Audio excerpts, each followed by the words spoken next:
નમસ્તે વિદ્યાર્થીઓ, ધોરણ 11 ફિઝિક્સની અંદર ગયા વિડીયોમાં આપણે લોકોએ લંબાઈ અને દળ એનું માપન એના વિશે ટૂંકી માહિતી મેળવી હતી.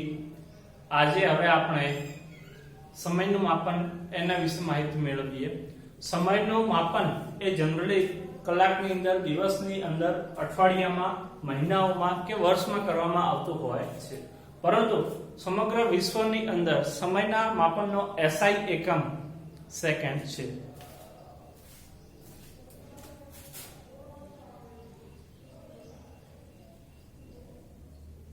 જુદા જુદા એકમો કલાક, મિનિટ, દિવસ, વર્ષ, અઠવાડિયું વગેરે. બરાબર છે. પરંતુ SI એકમ થશે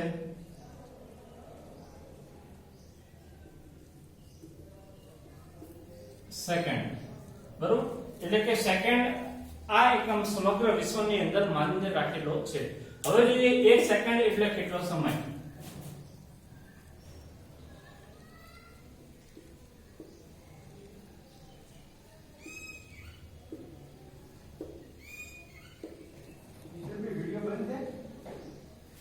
ચાલુ છે.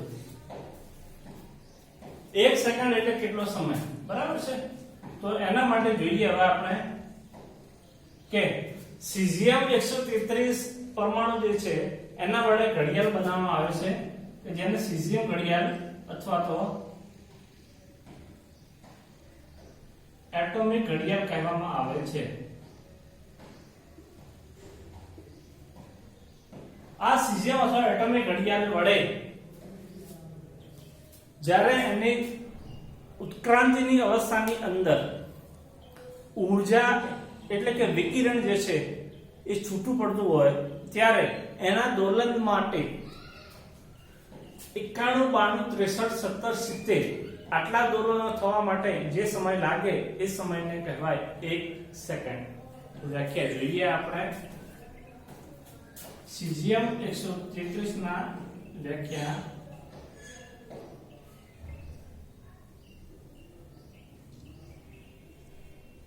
સીઝિયમ 133 પરમાણુની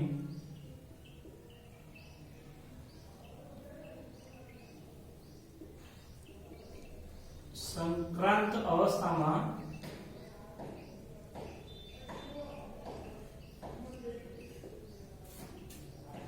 બરોબર ને, સંક્રાંત અવસ્થાની અંદર હશે એટલે કે એ અસ્થાયી અવસ્થામાં હશે.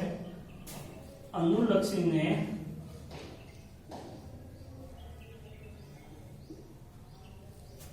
ઉત્સર્જન થતા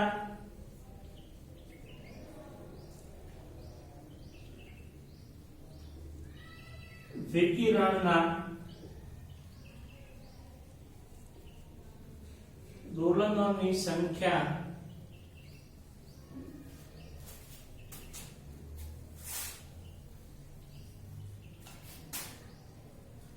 એકાણું, 92, 63, 70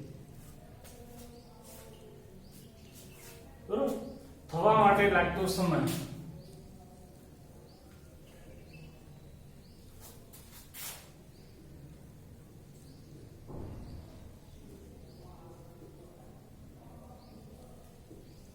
એક સેકન્ડ કહે છે.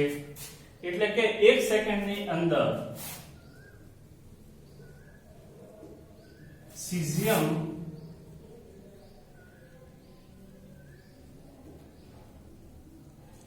133 ના ઉત્ક્રાંતિ અવસ્થાની અંદર 91, 92, 63, 70 પૂર્ણ દોલન થાય. બરાબર. IST એટલે કે ઇન્ડિયન સ્ટાન્ડર્ડ ટાઈમ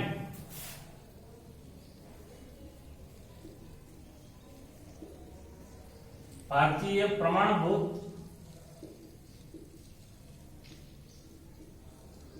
સમય નક્કી કરવા દિલ્હી ખાતે IPL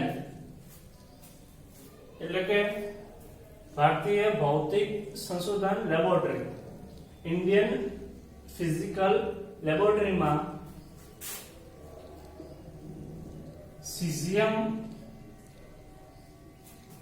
ક્લોથ વપરાય છે.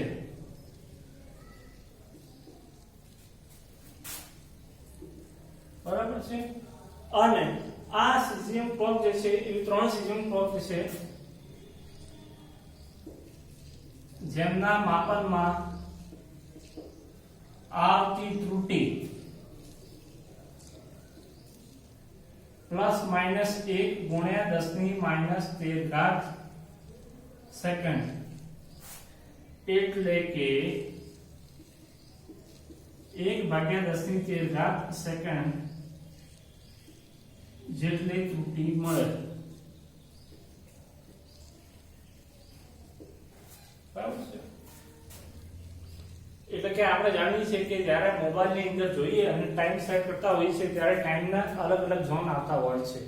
બરાબર. જેમ કે American zone, European zone, green zone, IST Indian standard time zone. બરાબર. એના માટે સીઝિયમ ક્લોક એટલે કે એટોમિક ક્લોક વપરાતી હોય છે.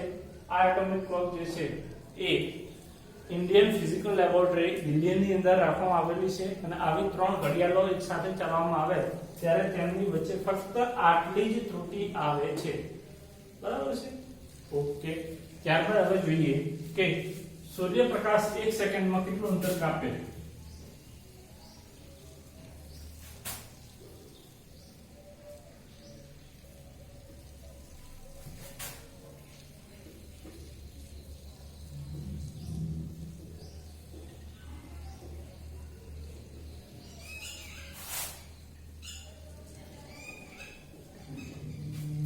બરાબર. સૂર્યપ્રકાશ 1 સેકન્ડમાં કેટલું અંતર કાપી શકે અને એ અંતર જે છે એને આપણે મીટર નામ આપ્યું છે. તો 1 મીટર એટલે કેટલો સમય અથવા કેટલું અંતર થાય? તો 1 મીટર બરાબર 1/299 792 458. બરોબર છે ને. 1 સેકન્ડ 1 મીટર એટલે કે 1 સેકન્ડના આટલા ભાગમાં કપાયેલું અંતર.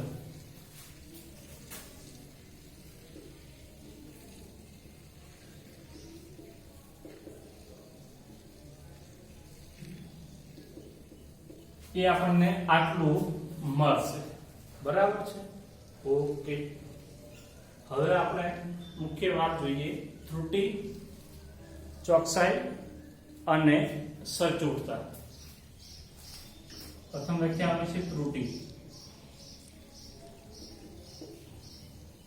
ત્રુટિ એટલે શું?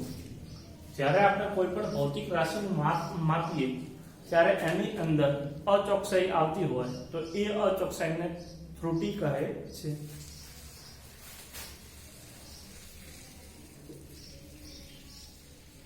કોઈ પણ ભૌતિક રાશિના માપનમાં આવતી અચોકસાઈને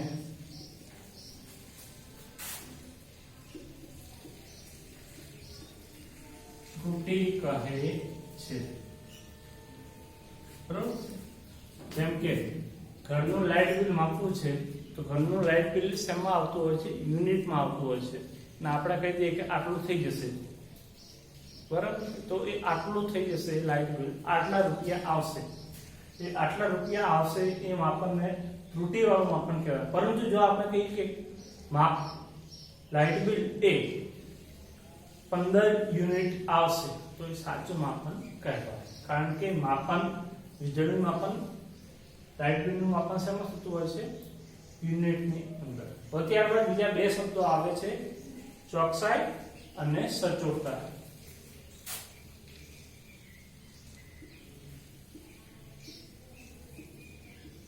ચોકસાઈ તો કોઈ પણ ભૌતિક રાશિનું લીધેલું માપ એ સાચા માપથી કેટલું દૂર છે એને શું કહીશું આપણે? એની ચોકસાઈ.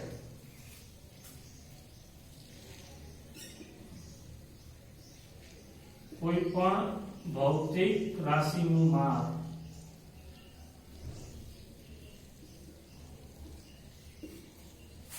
કરેલું માપન એ સાચા માપનથી કેટલું દૂર છે તેને ચોકસાઈ કહેવાય.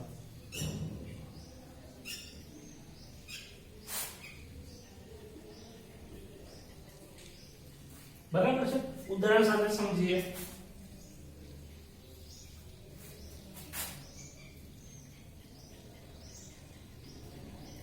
ઉદાહરણ તરીકે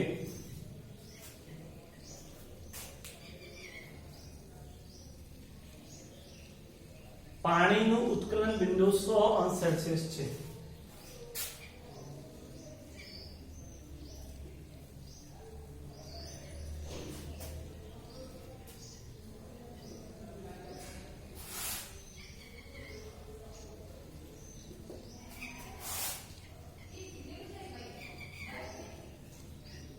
એ વિદ્યાર્થીનું માપ 98°C આવે છે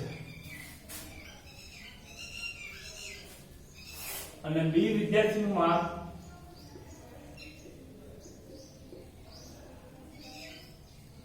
95°C આવે છે. સાચું માપ કેટલું છે? પાણીનું ઉત્કલન બિંદુ 100°C છે. એ વિદ્યાર્થી માપે છે તો એ વિદ્યાર્થીને પાણીનું ઉત્કલન બિંદુ 98°C મળે છે, જ્યારે બી વિદ્યાર્થીનું માપ 95°C મળે છે. તો આ બંને માપમાંથી કયું માપ સાચા મૂલ્યથી વધુ નજીક છે? કોઈ પણ ભૌતિક રાશિનું કરેલું માપન એ સાચા માપનથી કેટલું નજીક છે? નજીક.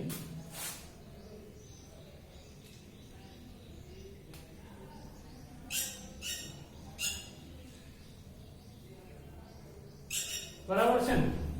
તો વિદ્યાર્થી એ નું માપન એ સાચા માપનથી વધુ નજીક છે. બરાબર? એટલે કે વિદ્યાર્થી એ એનું માપન ચોકસાઈ વાળું માપન કહેવાય.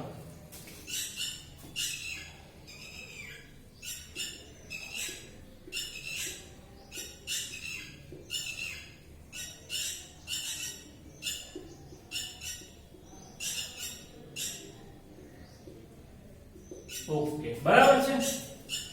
તો હવે આપણે એના પછી ત્યારબાદ વાત કરીએ ચોકસાઈ અને સચોટતા.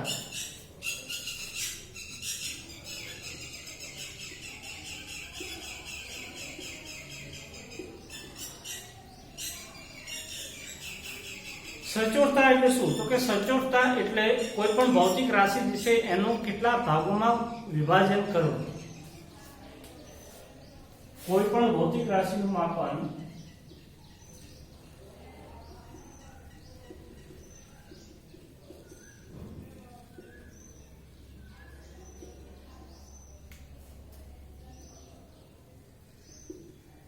કેટલા વિભેદન અથવા કેટલા વિભાગોમાં કરેલું છે.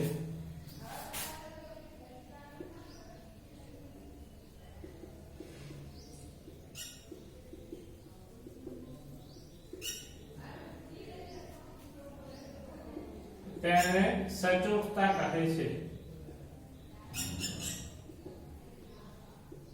દાખલા તરીકે જોઈએ કે કોઈ એક માણસ દોડે છે, 5 માણસો દોડે છે. હવે 5 માણસોમાંથી 2 માણસો લગભગ એક સરખા સમયે વિનિંગ લાઈન ક્રોસ કરી નાખે છે. તો પ્રથમ નંબર કોને આપીશું? તો એના માટે આપણે માપ જોવું પડે. ધારો કે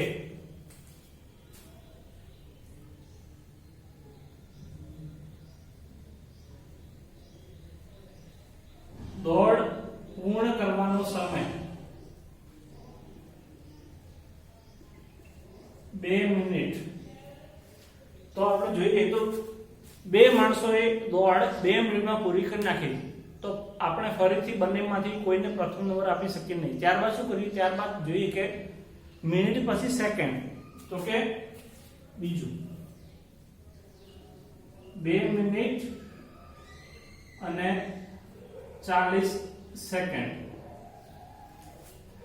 તો બંને જોઈએ, બંને વ્યક્તિએ, બે માણસોએ 2 મિનિટ 40 સેકન્ડનો દોડ પૂરી કરી. તો ફરીથી આપણા પાસે એક પ્રશ્ન રહે, આપણે પ્રથમ નંબર આપી શકીએ નહીં, હજુ પણ એનું વિભેદન કરવું પડે, એટલે કે હજુ પણ એનું માપ સચોટતાપૂર્વક લેવું પડે.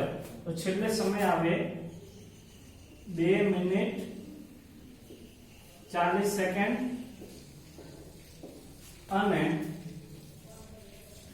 130 માઇક્રોસેકન્ડ. બરાબર છે? એટલે કે 3 વિભેદન સુધી કરવામાં આવેલું માપ મિનિટની અંદર, સેકન્ડની અંદર, માઇક્રોસેકન્ડ. ત્યારે આપણે કહી શકીએ કે પ્રથમ નંબર આ વ્યક્તિને અપાય અને બીજા વ્યક્તિને આ નંબર આપી શકાય. બરાબર છે? એક વસ્તુ ખાસ યાદ રાખજો કે જેટલો તફાવત ચોકસાઈ વિશે એ તફાવત આપશે તમને. ચોકસાઈ શું આપશે? તફાવત.